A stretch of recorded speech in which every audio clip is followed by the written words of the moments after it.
I've got the perfect side dish for you today. Caramelized Brussels sprouts with bacon. So good, crispy, tender, delicious. Let's make it together. So the first thing I'm gonna do is cook my bacon in my pan. I wanna cook it down until it softens, but it's not yet crispy. At that point, I'm going to add my chopped onion, salt, and pepper. And I'm gonna cook this down, stirring it together so the onions get the flavor of the bacon for about a minute or so to 2 until my onion is translucent.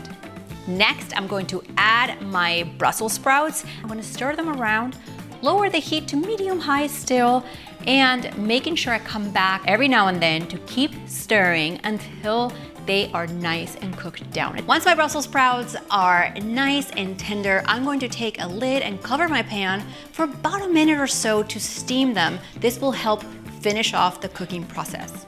Guys, these are ready. Check them out. Now you can serve these as is, or you can plate some and sprinkle some blue cheese and drizzle some balsamic reduction right over the top. Now these are the perfect side dish to serve along my garlic chicken thighs, which I'm gonna put for you right here. And make sure to grab the ingredients right below this video. See you guys next time.